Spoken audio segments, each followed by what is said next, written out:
इस गहन चर्चा में स्वागत है। आज हमारे सामने अक्षिता जी की लिखी एक कविता है नए रास्ते, और साथ ही इस कविता पर कुछ महत्वपूर्ण टिप्पणियां भी हैं, कुछ स्रोत हैं हमारे पास। तो आज हम इन्हीं को देखेंगे, इनमें छिपे विचारों को समझेंगे। तो आज का हमारा उद्देश्य क्या है? हम इस कविता नए रास्ते और इससे जुड़ी जो व्याख्याएं हैं उनके जरिए स्वतंत्रता, दृढ़ संकल्प और एक नई शुरुआत की जो भावना है उसे गहराई से समझने की कोशिश करेंगे। स्रोत बताते हैं कि ये कविता सिर्फ शब्द नहीं है, बल्कि बाधाओं को तोड़ने और अपना रास्ता खुद बनाने का मतलब एक तरह का आवाहन है। ये उन लोगों के लिए है शायद जो बदलाव चाहते हैं, जो एक ढर्रे से हटकर कुछ नया करना चाहते हैं। चलिए सीधे कविता की शुरुआती पंक्तियों पर ही चलते हैं, क्योंकि वो एकदम से ध्यान खींचती हैं।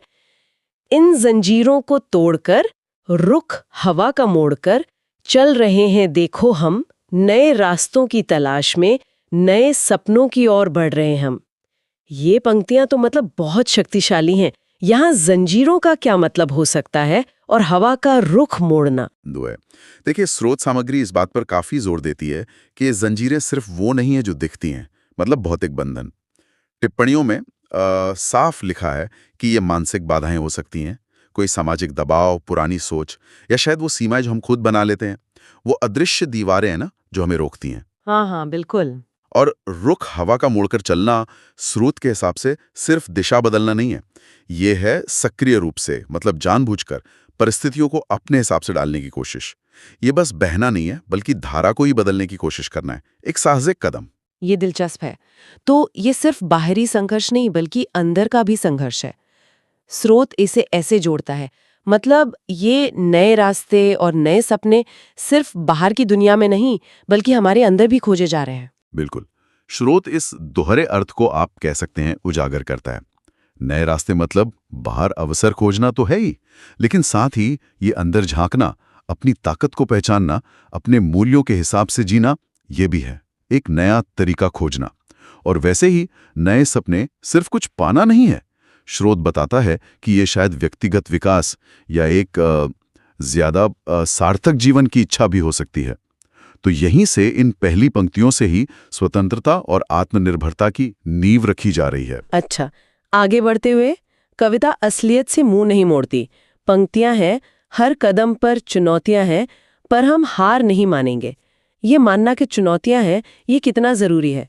क्या स्रोत इस पर कुछ कहता है? हाँ, बिल्कुल।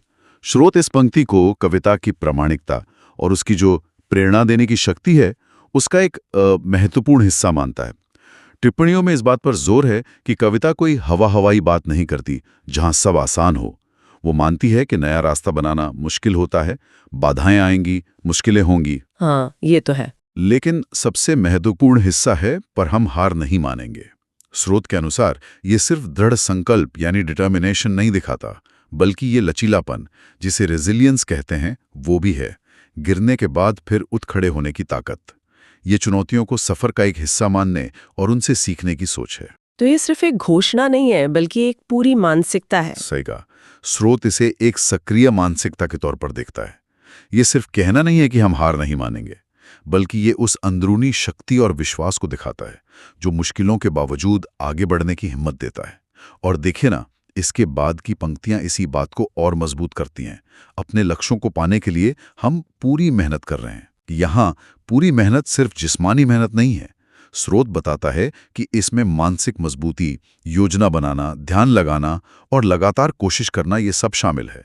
सपने सिर्फ देखने से पूरे नहीं होते, उनके लिए अथक परिश्रम और समर्पण चाहिए होता है। और फिर अगली पंक्ति है, हर मुश्किल को पार करते हुए हम आगे बढ़ रहे हैं। ये पार करने का क्या मतलब है? क्या ये सिर्फ मुश्किलों को हटाने जैसा है या कुछ और भी? स्रोत के हिसाब से पार करना सिर्फ मुश्किलों को हटाने से कहीं ज्यादा गहरा है। ये उनसे ऊपर उठना है, उनसे सीखना है और शायद उनके कारण और मजबूत बनना है। टिप्पणियां बताती हैं कि ये प्रक्रिया इंसान को बदल देती है। हर पार की गई मुश्किल उन्हें ज्यादा अनुभवी, ज्यादा सक्षम और शायद ज्यादा आत्मविश्वासी बनाती है। तो ये सिर्फ मंजिल तक पहुंचना नहीं है, बल्कि रास्ते में जो खुद का विकास होता है वो भी है। और आगे बढ़ रहे में एक निरंतरता है। ये लगातार चलने वाली प्रक्रिया है, कोई एक बार की घटना नहीं। अब उस विचार पर आते हैं जो मुझे लगता है कि इस कविता का एकदम केंद्र है। अपने रास्ते खुद बना रहे हैं।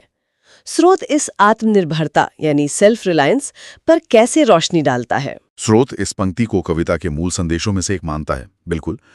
टिप्पणियां विस्तार से बताती हैं कि अपने रास्ते खुद बनाना मतलब है बाहरी दबावों से या समाज की उम्मीदों से या पहले से बने बनाए रास्तों से आज़ादी। ये अपनी शर्तों पर जीने, अपने फैसले खुद लेने और अपनी कामयाबी या नाकामी की जिम्मेदारी लेने का प्रतीक है। स्रोत इसे सशक्तिकरण यानी एम्पावरमेंट से जोड़ता है। ये दिखाता है कि इंसान सिर्फ चीजों को ग्रहण करने वाला नहीं, बल्कि अपने भाग्य का सक्रिय निर्माता है। यह उन पुरानी बाधाओं से आजाद होने का भी इशारा है जिनका जिक्र पहले हुआ था, जो हमें बांधे हुए थे। ये एक तरह से अतीत को पीछे छोड़कर भविष्य की तरफ देखना है। तो क्या स्रोत ये भी बताता है कि इस रास्ते बनाने की प्रक्रिया में भावनाएं कैसी हो सकती हैं? क्या ये सिर्फ सकारात्मक ही है? स्रोत सीधे तौर पर भावनाओं का बहुत ज्यादा विश्लेषण नहीं करता, लेकिन पंक्तियों का चयन और जो पूरी कविता का स्वर है, उससे कुछ अंदाजा लगता है। अपने रास्ते खुद बना रहे हैं में आज़ादी और उत्साह तो है, लेकिन इसमें एक अनिश्चितता का पहलू भी हो सकता है ना?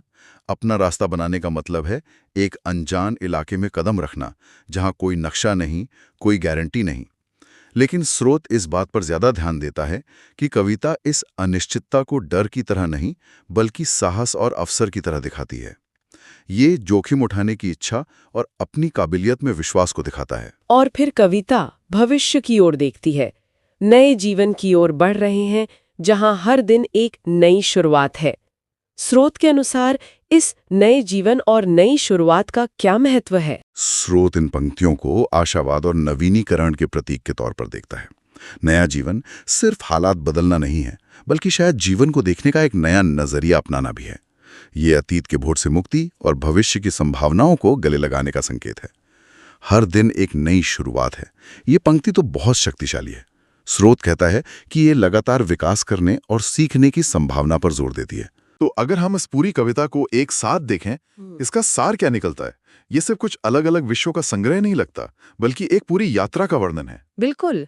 जैसा कि स्रोत दस्तावेज में भी अक्षता के संदेश को दर्शाया गया है, ये कविता एक परिवर्तन की कहानी है।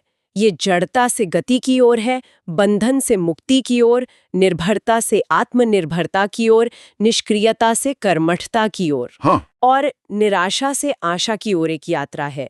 ये सिर्फ आज़ादी का जश्न नहीं है, बल्कि उस आज़ादी को जिम्मेदारी, साहस और मेहनत से सार्थक बनाने का आह्वान है।